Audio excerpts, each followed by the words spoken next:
नमस्कार, आपके साथ मैं हूं नलिनी पांडे और आज हमारे साथ मौजूद हैं बहुत ही जाने माने ज्योतिषाचार्य पंडित अरविंद तिवारी जी। बहुत स्वागत है आपका। और इनका परिचय मैं ये कराना चाहूँगी कि इन्होंने पहले ही भविष्यवाणी कर दी थी कि बिहार में एनडीए की सरकार आने वाली है और एनडीए बहुमत के साथ जीतेगी और एक तरह से आंधी हो जाएगी एनडीए की। बहुत बहुत स्वागत है आपका। और आपने कैसे जान लिया था कि इतने भारी मतों से एनडीए की जीत होगी, ज़बरदस्त तरीके से, लाइक नेवर बिफोर? देखिए, हम मूलतः मैं हमेशा कुंडली के आधार पर भविष्यवाणी करता हूं और भविष्यवाणी का आधार दो कारण थे। देखिए क्या होता है, जिस दिन चुनाव की घोषणा होती है और जिस दिन वोट डाले जाते हैं और जिस दिन मतदान होता है और मतदान का रिजल्ट होता है, और उसके अलावा देखिए भारतीय जनता पार्टी जिसकी कुंडली है जो कि मिथुन लग्न और वृश्चिक राशि की पार्टी है। जी। भारतीय जनता पार्टी आजकल नरेंद्र मोदी जी की कुंडली से गवर्न होती है, जिनकी खुद की भी राशि वृश्चिक है। बात करते हैं बिहार के जो मुख्यमंत्री हैं नीतीश कुमार जी, जिनकी खुद की मिथुन लग्न और वृश्चिक राशि की कुंडली थी। इसके अलावा चिराग पासवान जी की कुंडली, आरएलएसपी के उपेंद्र कुशवाहा जी की कुंडली, जीतन राम मांझी जी की कुंडली, राष्ट्रीय जनता दल के अध्यक्ष माननीय तेजस्वी यादव जी की कुंडली। तो इन सब कुंडलियों का निचोड़ निकालकर मैंने बहुत स्पष्ट रूप से बहुत दिन पहले बता दिया था कि भारतीय जनता पार्टी सबसे बड़ी पार्टी के रूप में उभरेगी। 75+ सीटें मैंने उसी दिन कहा था। और इसके अलावा मैंने ये भी कहा था कि सबसे बड़ी पार्टी बनेगी। दूसरा मैंने कहा था कि एनडीए की लैंडस्लाइड विक्ट्री होगी। मुझे लगता है हिंदुस्तान में किसी ने इस बात को बिल्कुल कभी भी नहीं कहा था। बिल्कुल, आपने ठीक कहा था। और नीतीश कुमार जो कि 10वीं बार सीएम पद की शपथ ले चुके हैं, वो जैसे अपनी कुंडली में राजलोक योग लिखवा कर आए हैं और सबने प्रेडिक्ट किया था कि नीतीश कुमार ही अगले सीएम होंगे। उनको लेकर आपके क्या प्रेडिक्शंस थे? मैंने उनको लेकर कहा था कि वही मुख्यमंत्री बनेंगे, परंतु उनका अगले साल का जो टर्म है, थोड़ा स्वास्थ्य को लेके काफ़ी परेशानी उनको झेलना पड़ेगी। मुझे लगता है कि जिस प्रकार से उन्होंने आज शपथ ली है, मुझे लगता है कि बहुत लंबा समय वो सीएम पद पर नहीं तो रह आपको लगता है कि किसी और को मुख्यमंत्री हाँ, बनाना मुझे चाहिए लगता था? तो प्रबल दावेदार आपको कौन लगता था? नहीं, मुझे लगता है कि जो भी नाम होंगे, सम्राट चौधरी का नाम एक मुझे लगता है कि काफ़ी प्रबलता से लिया जा सकता है कि सम्राट चौधरी भविष्य में बिहार के मुख्यमंत्री बन सकते हैं। ओ, तो उनकी भी कुंडली आपने देखकर पता लगाया होगा। जी जी जी, बिल्कुल। क्या कहती है उनकी कुंडली? उनकी कुंडली बहुत प्रबल है और आप देखिए कि इतने अंतर विरोध होने के बावजूद भी वो फिर से उप मुख्यमंत्री बनने जा रहे हैं, जिनके खिलाफ आप देखिए कि जो जन स्वराज पार्टी के संस्थापक थे, उन्होंने काफ़ी हद तक उनके ऊपर आरोप प्रत्यारोप लगाए थे और बीच में वो काफ़ी परेशान भी दिखे थे। लेकिन आप देखिए एक बार पुनः सत्ता के शिखर पर वो फिर से पहुंच गए हैं। बिल्कुल। और प्रधानमंत्री मोदी का विजय रथ तो मानो आगे ही बढ़ता चला जा रहा है। क्या कारण है कि उनके सितारे इतने प्रबल हैं, बुलंद हैं प्रधानमंत्री के? देखिए, हमारे यहाँ ज्योतिष में कहा जाता है कि भाग्येश की महादशा यदि आपके ऊपर हो, यदि आपका भाग्य प्रबल हो, तो आप जीवन में कुछ भी कर सकते हैं। माननीय नरेंद्र मोदी जी के साथ हो भी वही रहा है। 2019 में जब लोकसभा चुनाव हो रहा था, उसके दूसरे चरण के बाद जैसे ही बुध की महादशा उनके ऊपर प्रारंभ हुई। अच्छा देखिए, बुध की महादशा होती 17 वर्ष की, और आप देखिए अभी केवल 7 ही वर्ष निकले नहीं हैं, अभी 10 वर्ष और बाकी है। और आप देखिए कि माननीय नरेंद्र मोदी जी की जो कुंडली है, उसमें बुध ग्रह उच्च का होकर बैठा है कन्या राशि में। जब उच्च का बुध हो, तब आप समझ लीजिए जातक को सुख भी मिलता है, सारे अंतर विरोधों के बाद मान सम्मान भी मिलता है। और सबसे बड़ी बात, भाग्येश की महादशा 17 वर्ष की है, अभी केवल 7 वर्ष ही बीतने को हैं, अभी 10 वर्ष और शेष हैं। तो देखिए 10 वर्षों में और क्या क्या माननीय मोदी जी के हाथ से होने वाला है। और वहीं सबसे खराब परफॉर्मेंस की बात करें तो राहुल गांधी को सफलता नहीं मिल पा रही है। लाख कोशिश वो कर रहे हैं, उनके सितारे कहाँ अटके हुए हैं? देखिए, उनके सितारे बहुत ही सज्जन व्यक्ति हैं माननीय राहुल गांधी जी, मिथुन लग्न और वो भी वृश्चिक राशि के जातक हैं। आप देखिए कि भारतवर्ष में जो बड़े पॉलिटिशियंस हैं, आप देखेंगे कि सभी वृश्चिक राशि के हैं। अच्छा। जैसे प्रियंका जी भी वृश्चिक राशि की हैं, माननीय राहुल जी भी वृश्चिक राशि के हैं, माननीय नरेंद्र मोदी जी भी वृश्चिक राशि के हैं। तो आप देखिए मंगल जो है वो रूलिंग लॉर्ड है एक प्रकार से, नेता प्रतिपक्ष और नेता पक्ष दोनों वृश्चिक राशि के हैं। देखिए राहुल जी मिथुन लग्न के जातक हैं। मिथुन लग्न में प्रॉब्लम क्या होती है, अनप्रिडिक्टेबल बहुत होता है। आप उसको प्रिडिक्ट नहीं कर सकते, वो कब किस पल किस प्रकार से व्यवहार करेगा ये आप नहीं बता सकते। अच्छा, और इसी प्रकार से उन्हें सफलता भी मिलती है। इसी प्रकार से उनको कभी बहुत बम्पर सफलता मिलती है और कभी बिल्कुल ऐसा लगता है कि अब ये बिल्कुल नेपथ्य में जा चुके हैं। बिल्कुल बिल्कुल। और थोड़ा चंद्रमा उनका वीक है। चंद्रमा चूंकि छठे भाव में बैठा है, इस कारण से बहुत भोले हैं, बहुत जल्दी लोगों की बात में आ जाते हैं। मुझे लगता है उनके आसपास की जो कोटरी है उसको थोड़ा सा उनको ठीक करने की जरूरत। यहाँ पे उनका सक्सेस अटका हुआ है। तो आप क्या जाने माने आप एस्ट्रोलॉजर, आप क्या उनको नसीहत देना चाहेंगे, क्या करना चाहिए राहुल गांधी जी को सफलता पाने के लिए? देखिए राहुल जी को सबसे पहले अपने चंद्रमा को कंट्रोल करना चाहिए। चंद्रमा यदि उनका कंट्रोल होगा तो उससे उनकी वाणी में ओज पैदा होगा, एक स्थिरता और ठहराव पैदा होगी। वो इतना कंट्रोल करके। आपने अनप्रिडिक्टेबिलिटी की बात की, मैंने कहीं पढ़ा था कि जिसका राहु बहुत स्ट्रांग होता है वो अनप्रिडिक्टेबल हो जाते हैं। तो क्या ऐसा है कि राहु की दशा उनकी चल रही है क्या? नहीं, उनका क्या होता है चंद्रमा के कारण। देखिए हम हमेशा बात करते हैं, जो रोज का राशिफल भी आप टीवी और उस पर देखते हैं तो वो चंद्रमा के आधार पे होता है। चंद्रमा हमको बताता है कि आज के दिन में हमको कितनी सफलता मिलने वाली है। तो राहुल जी का जो चंद्रमा है, एक तो वो नीच का है, सभी का है नीच का, लेकिन वो छठे भाव में बैठा है, जिसके कारण आप देखिए उनके शत्रुओं की संख्या बहुत ज्यादा है। अच्छा, वो अपने बुद्धि विवेक का, देखिए वो बहुत बुद्धिशाली है, लेकिन जब तक आप अपने आप को फोकस नहीं करेंगे तब तक आप कंट्रोल नहीं कर। कोई उनको भड़का रहा है या फिर उनके आसपास ऐसे लोग हैं, आप ये कहना चाहते हैं? बिल्कुल, आप ध्यान रखने की जरूरत है। इस समय उनके आसपास मिथुन राशि के ही लोग सबसे ज्यादा हैं। आप नाम देख लीजिए, मैं किसी का नाम नहीं लूंगा, तो मिथुन राशि के लोग ज्यादा हैं और वो उनको सही ज्ञान नहीं दे पा रहे हैं। बिल्कुल, जिसके कारण वो बेहद परेशान है। मैं एक ही सुझाव दूंगा, माननीय राहुल जी, आप अपने चंद्रमा और बुध को थोड़ा सा ठीक करिए। चाहे तो आप मुझे भी बुला सकते हैं, मैं बिल्कुल बिल्कुल बुलाना चाहिए उन्हें। मैं आपको थोड़ा बहुत जितना भी ज्ञान है मैं ज़रूर दूंगा। आप बेहतर परफॉर्म करें, हम सभी की यही कामना है। बिल्कुल, लेकिन अगर तेजस्वी यादव की बात करें, उनका भी तेज खत्म हो गया इन चुनावों में, वो क्या कारण रहा? देखिए तेजस्वी यादव जी का जो तेज खत्म हुआ है, तुला राशि के जातक है, मेष लग्न है, कई जगह उनके धनु लग्न की भी बात आती है। तुला राशि सूर्य और उनका राशि स्वामी शुक्र जो है वो नीच के सूर्य के साथ था जब चुनाव परिणाम आ रहा था।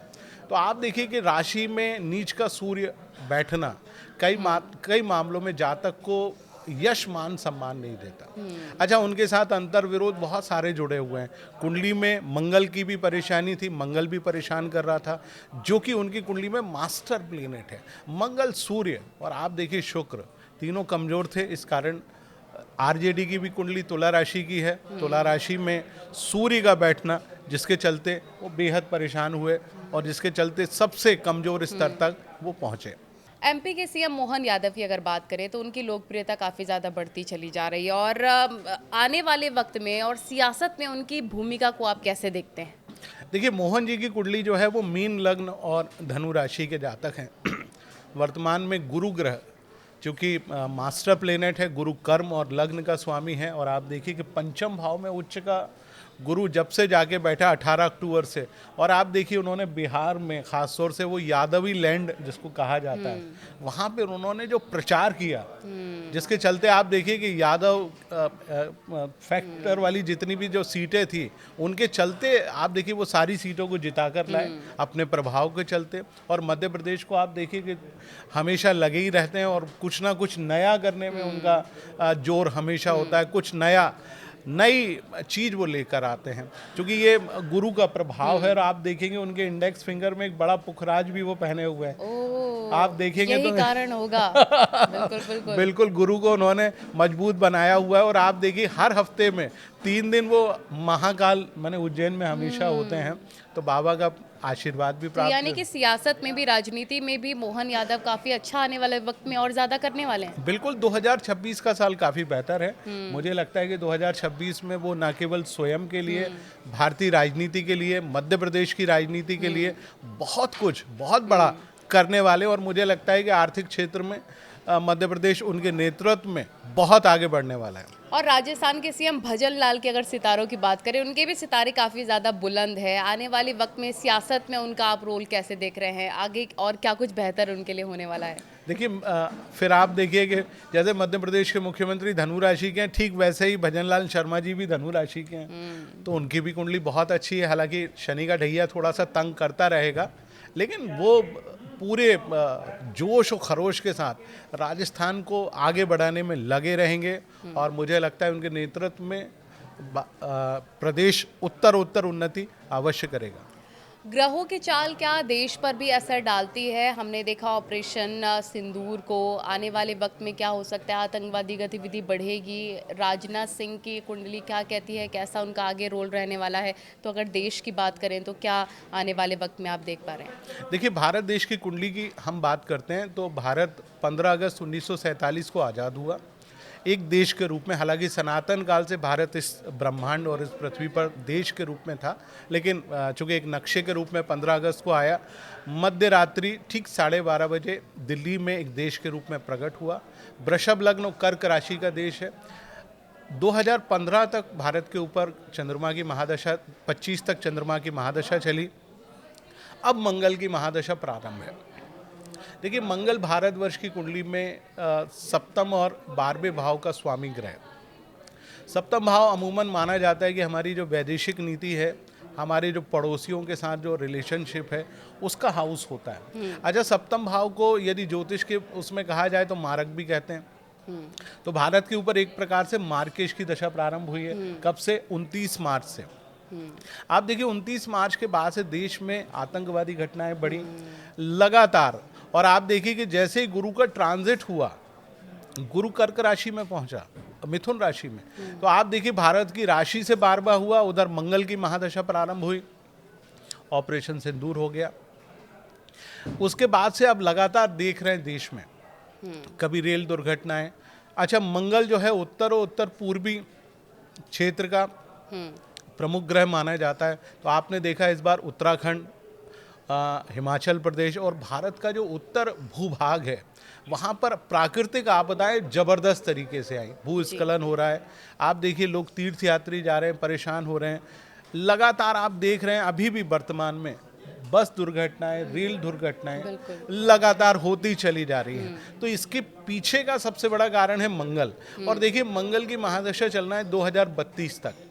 तो 2032 तक का जो समय है वो भारतवर्ष के लिए दुर्घटनाएं के हिसाब से ठीक नहीं है। बात आती है ऑपरेशन सिंदूर पार्ट 2 कब होगा, ये भी भविष्यवाणी आप ही के चैनल पे मैं करने का प्रयास करता हूँ। तो देखिए, 4 मार्च 2026 से लेकर 16 जून 2026 के बीच का जो समय है, मुझे लगता है कि ये समय बेहद कमजोर है। और ये समय पाकिस्तान की कुंडली के लिए भी कमजोर है।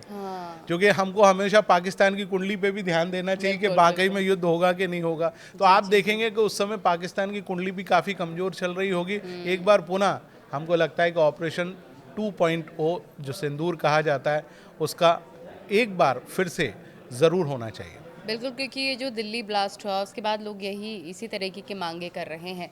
अब अगर भूकंप की बात करें, देश पे भूकंप के केसेस काफ़ी देखने को मिल रहे हैं, आग से काफ़ी ज़्यादा घटनाएं हम देख रहे हो। इसका मुख्य कारण आप क्या देखते हैं?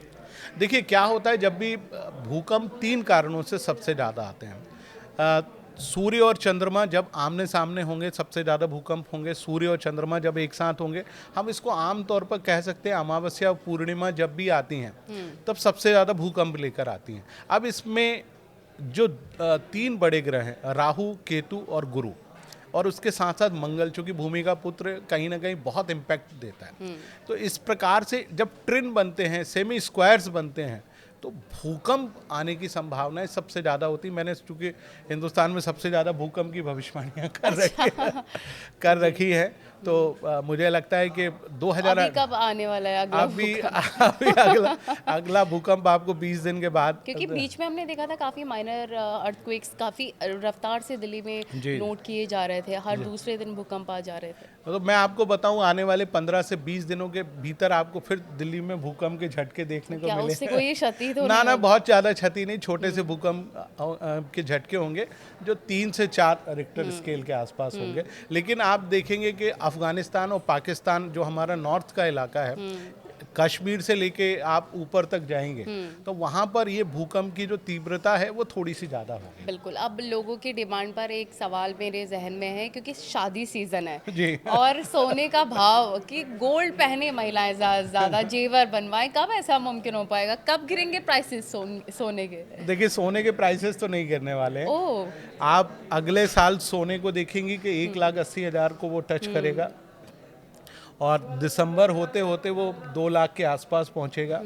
और मैं एक हमारे जो भी दर्शक सोने में इन्वेस्ट करना चाहते हैं उनके लिए एक भविष्यवाणी कर रहा हूं कि आप आज सोना खरीद लीजिए। यदि आप आज 50 ग्राम या 100 ग्राम सोना खरीदते हैं तो 2029 में यही सोना 3 लाख रुपए के आसपास होगा। तो आप सोने को बहुत जल्दी मल्टीप्लाई करके अपनी जो अर्थव्यवस्था है, आर्थिक स्थितियां हैं, उसको मजबूत कर सकते हैं। बिल्कुल। अभी नहीं प्राइस गिरेंगे तो अभी आप रुक जाइए थोड़ा सा। वैसे भी कई राज्यों में हमने देखा है कि 3 ही जेवर पहनने के लिए बोला गया है, ज़्यादा गोल्ड की ज्वेलरी नहीं पहननी है। और साथ ही स्टॉक मार्केट के क्या अभी हालात रहने वाले हैं आने वाले वक्त में, जो भी लोग इन्वेस्ट करते हैं स्टॉक मार्केट में? देखिए, स्टॉक मार्केट में एक बहुत बड़ी भविष्यवाणी कर रहा हूँ। 18 जनवरी को जैसे ही मंगल उच्च का होगा, आप देखेंगे स्टॉक मार्केट 18 जनवरी से 18 मार्च के बीच में बहुत तेजी से बढ़ेगा। तो आप यदि स्टॉक मार्केट सिप या जो है अन्य मुद्राएं या बाकी चीज़ों में इन्वेस्ट करना चाहते हैं तो आप जनवरी तक थोड़ा सा पैसा इकट्ठा करिए, इन्वेस्ट कर दीजिए, आपका पैसा बहुत तेज़ी से मल्टीप्लाई होगा। तो उस समय स्टॉक एक्सचेंज की स्थितियां बहुत अच्छी रहेंगी।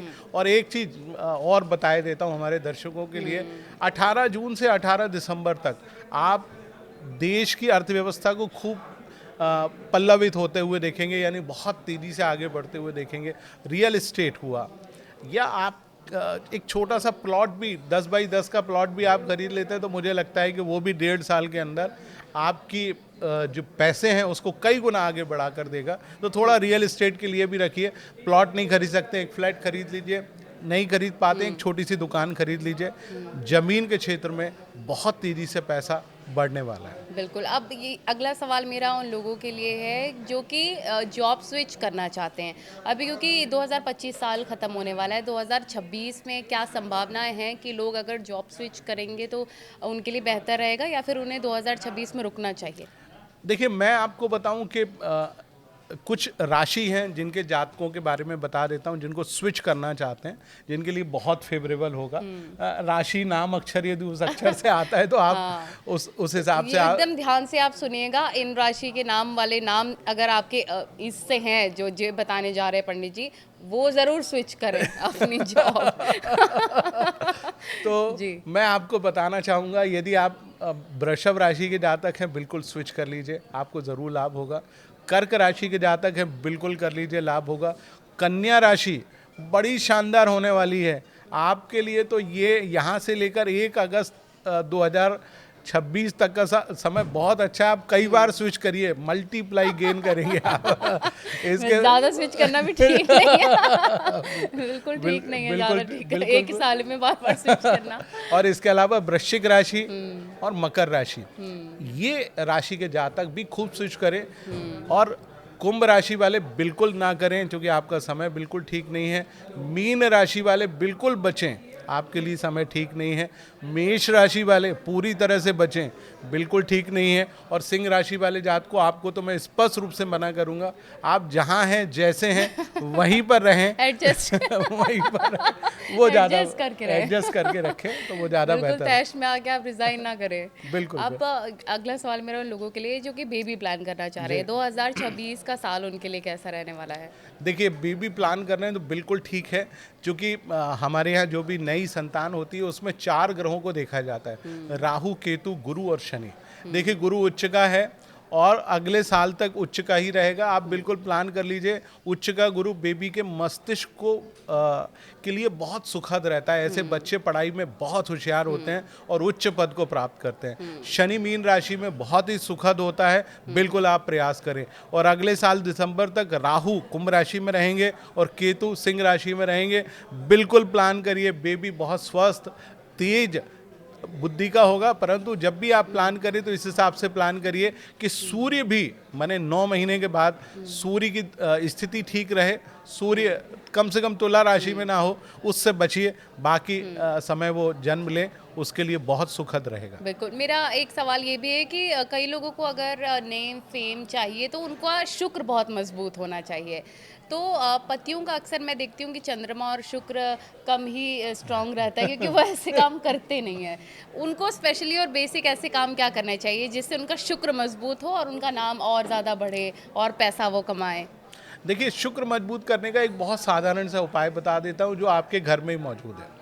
आप कहेंगे कि ये तो मैं जानता था, मैं फिर से अपने तरीके से बता देता हूँ। पत्नी को खुश रखना? नहीं नहीं, पत्नी को खुश नहीं, आपके हर घर में दही होता है। अच्छा अच्छा, कर्ड पत्नी जैसे को खुश रखना भी बहुत जरूरी है। नहीं नहीं, देखिए हमारे यहाँ मैं पत्नी पे ही पहले बात कर लेता हूँ। देखिए, पत्नी हमारे यहाँ गृह लक्ष्मी होती है। अच्छा, बहुत सारे लोग जो लक्ष्मी चाहते हैं, अब वो कहते हैं भैया हमारे घर में पैसे नहीं टिकते। तो पैसे इसलिए नहीं टिकते कि आप अपने गृह लक्ष्मी को नाराज करते हैं, रोज उससे लड़ते हैं, रोज उसको आप ताना मारते हैं। तो भैया थोड़ा गृह लक्ष्मी को प्रसन्न रखें। हमारे यहाँ प्राचीन काल में 2 चीज़ें हुआ करती थी। जो भी पति थे, पुरुष थे, वो अपनी पत्नी के लिए गजरा यानी सुगंधित चीज हमेशा लेकर जाते थे। तो वो पत्नी जब बालों में गजरा लगाती थी तो पूरे घर महका करता था और घर में सुगंध होती थी, क्योंकि सुगंध जो है वो शुक्र का कारक ग्रह माना जाता है।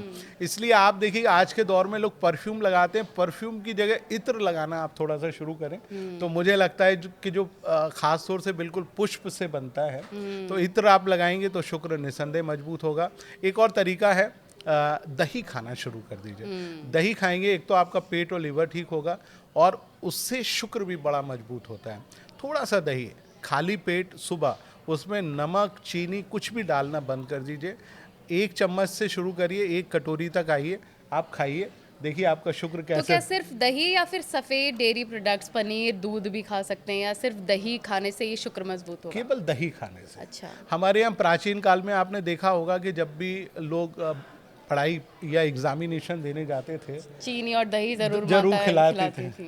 अच्छा, आपने देखा होगा 2 चीजें खिलाई जाती थी, या तो गुड़ खा के निकले या दही खा के दही, निकले। चीनी। तो उसके पीछे का जो तात्पर्य था कि हमारे शरीर में शुक्र जो है वो बुद्धि का कारक होता है। पेट यदि ठंडा होगा तो दिमाग ठंडा होगा, और दिमाग ठंडा होगा तो हम अपनी बुद्धि का सही इस्तेमाल करेंगे। तो आप शुक्र को मजबूत करने के लिए पत्नी को प्रसन्न करें, दही खाएं और प्योर इत्र लगाएं, और कभी कभी पत्नी के लिए कुछ गजरा या कुछ सुगंधित चीज जरूर लेकर जाएं, और उनको प्रसन्न रखेंगे तो शुक्र हमेशा मजबूत। बिल्कुल। और इसी से मुझे एक याद आ रहा है, किसी ने कहा था कि जब भी आपको आपकी पत्नी लिस्ट बना के दे सामान की कि आपको ये लाना है, तो सबसे पहले आपको वो चीज़ खरीदना है जो उसने लिस्ट में लिखी ही नहीं है। वो एक फूल हो सकता है, गजरा, परफ्यूम हो सकता है, लिपस्टिक हो सकती है, एक बिस्किट चॉकलेट भी हो सकता है, जिससे पत्नी प्रसन्न हो। पत्नी प्रसन्न रहेगी तो पति ऑटोमेटिकली प्रसन्न ही रहेगा। देखिए, वैवाहिक जीवन आजकल के दौर में आपने देखा कि बहुत जल्दी 4 महीने शादी को हुए और उसके बाद बड़े प्रेम से शादी होती है और फिर लड़ाई झगड़ा शुरू होता है। हाँ, डिवोर्स केसेस भी काफी बहुत ज़्यादा हो रहे हैं। उसके पीछे का कारण है कि एक्सपेक्टेशन तो ज़्यादा है। पहले के ज़माने में होता था कि पति काम से आता था तो वो अपनी पत्नी के लिए कुछ ना कुछ उपहार जरूर लाता। बिल्कुल। आज के दौर गजरे का फूल, गजरा लेके आते थे हम। तो आज के दौर में वो चीज़ खत्म हो गई है। कम से कम रोज ना सही, हफ्ते में वीकेंड पे आप कुछ ना कुछ जरूर लेकर जाएं जो आपकी पत्नी को सबसे ज्यादा पसंद हो, भले ही वो 1 रुपए की चीज हो या 50 रुपए की हो। कि कुछ सोचा तो मेरे बारे में एटलीस्ट, तो आप उतना लेके जाएं, प्रेम से बात करें।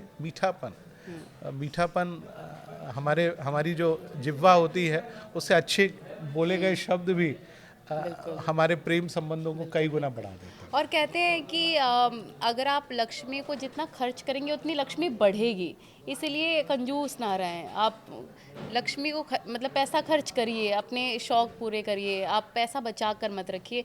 रुकी हुई लक्ष्मी कभी बढ़ती नहीं। क्या ये सच है? नहीं, मैं उसमें 2 चीज़ें कहूँगा। देखिए, एक तो आप अपने घर में बैठी हुई लक्ष्मी की प्रतिमा जरूर रखिए, क्योंकि खड़ी लक्ष्मी जो है वो आपके घर में, लक्ष्मी को चंचला कहा जाता है, वो तुरंत चली जाती है। तो आप अपने घर में एक बैठी हुई लक्ष्मी की चांदी की, तांबे की, कांसे की, स्टील की कोई प्रतिमा ज़रूर रखें।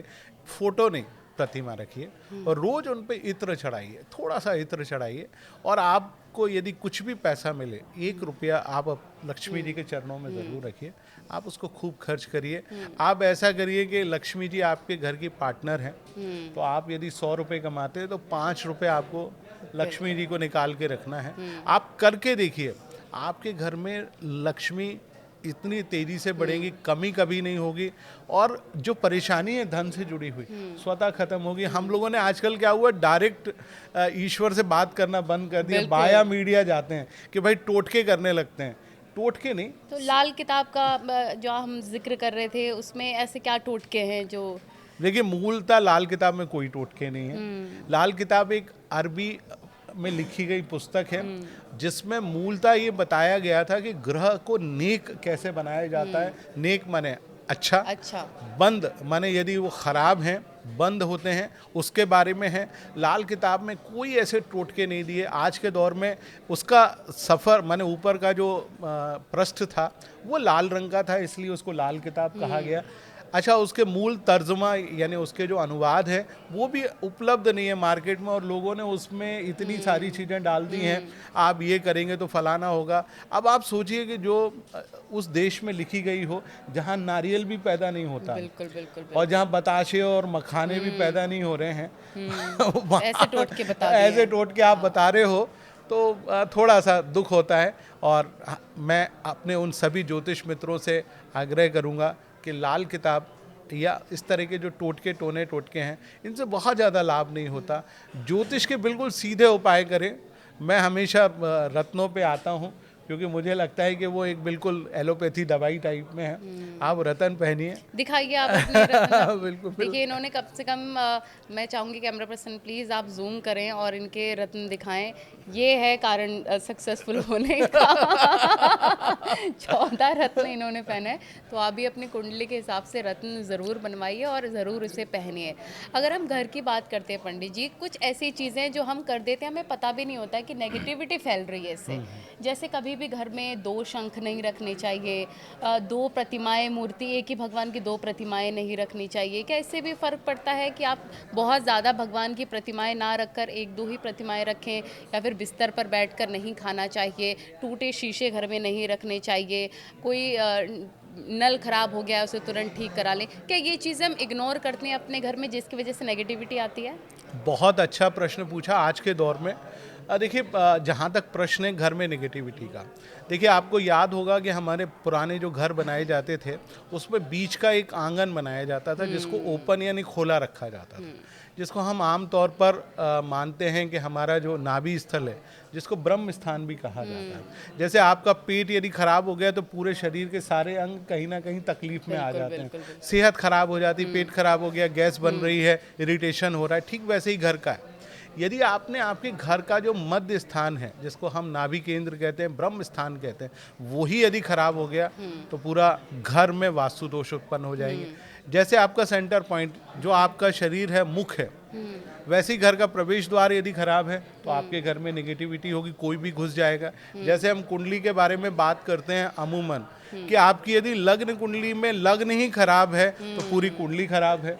तो आप कुछ चीज़ों का ध्यान रखिए। केवल मैं आपको 4 चीज़ें बताना चाहूँगा, जिसको आप कर लेंगे आपके घर में कोई परेशानी नहीं होगी। और बहुत विनम्रता से कहूँगा, कोई तोड़फोड़ करने की ज़रूरत नहीं है।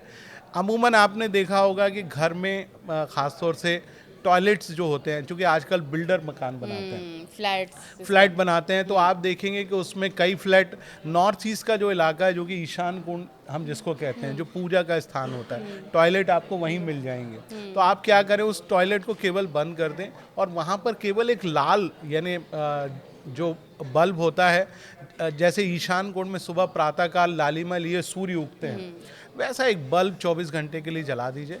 वास्तु दोष स्वतः ही खत्म हो जाएगा, कुछ करने की ज़रूरत नहीं। यदि मान लीजिए वहाँ टॉयलेट बना हुआ है, कुछ मत करिए, एक कांच का आप वहाँ पर एक जरा सा वो बाउल जो होता है, उसमें आप थोड़े से फूल डाल के रख दीजिए, स्वतः ही वहाँ का वास्तु दोष खत्म होगा। जिस कमरे में आपको नेगेटिविटी लगती है, हमारे यहाँ प्राचीन काल में कहा जाता था कि हम छोटा सा हवन अपने घर में कर देते थे। तो आप अपने घर में एक दीपक में आप ले लें, खास तौर से अमावस्या और पूर्णमासी दो बड़े इंपॉर्टेंट चीज़ होती हैं, क्योंकि जब सूर्य और चंद्रमा एक साथ होते हैं और सूर्य चंद्रमा एक दूसरे से दूर होते हैं, तो आप जैसे प्राचीन काल में धूनी लगाना कहते थे, एक दीपक होता था पूरे मिट्टी, घर में हम हाँ उसको ले जाते थे। थोड़ा सा आप लगा दें, कपूर जला दें, उसी में थोड़ी सी लौंग डाल दें, थोड़ी सी, हाँ, निगेटिविटी आप दूर कर दें।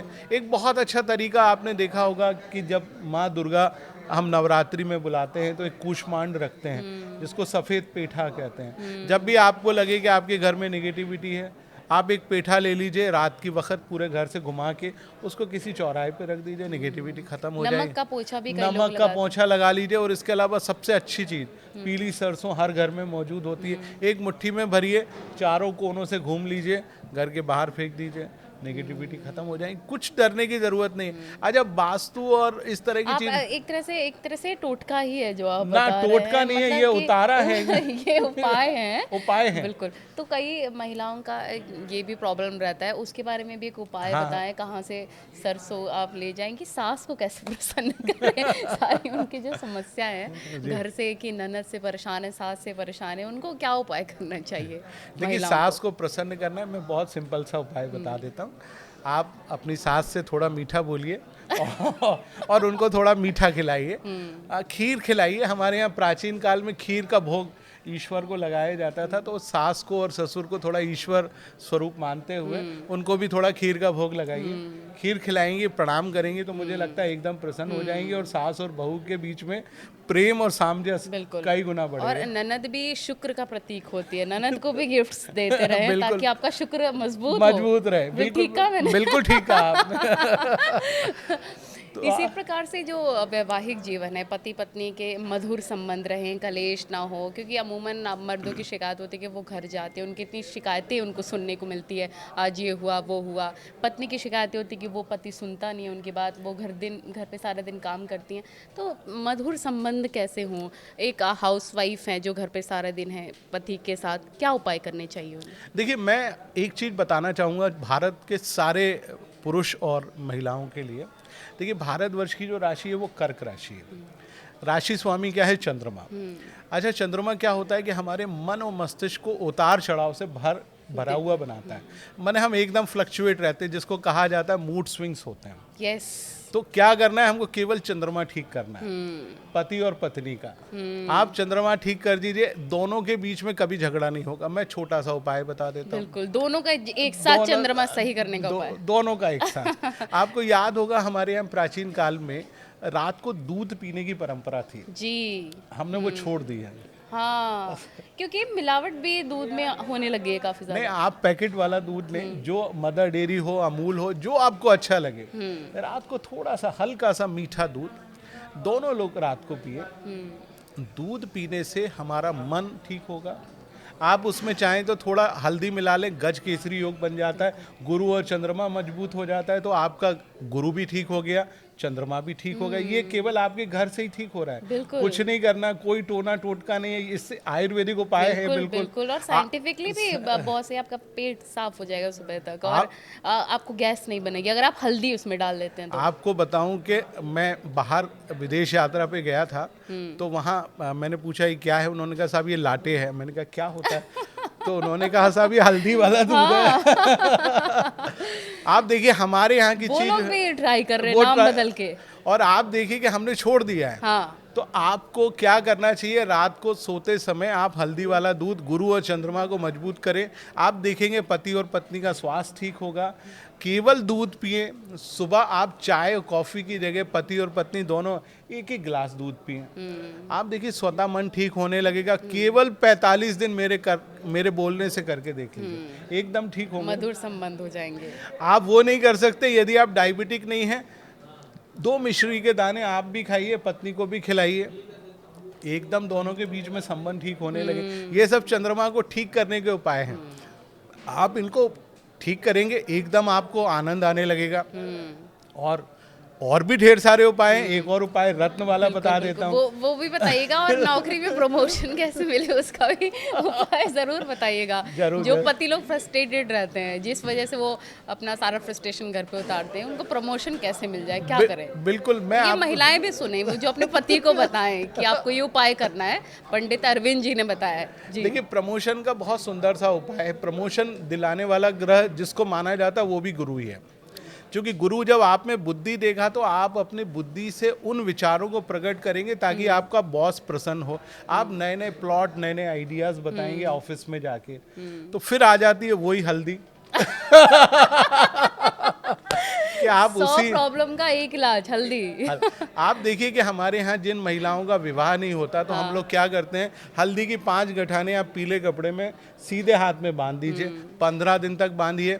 जब उनको सर धोना होता है उसके बाद पुनः उसको ठीक करके फिर बांध दीजिए। आपका गुरु मजबूत होता जाता है और आप एकदम आपका विवाह हो जाता है। देखिए, गुरु विवाह भी करा रहा है, गुरु आपको बुद्धि भी दे रहा है, गुरु आपके वैवाहिक संबंधों को भी ठीक कर रहा है, और वर्तमान में गुरु उच्च का होकर भी चल रहा है, तो आपको हर तरह से हल्दी आपकी सपोर्टिंग है। और एक और चीज बताता हूँ आपको, केसर बड़ी खूबसूरत सी चीज है।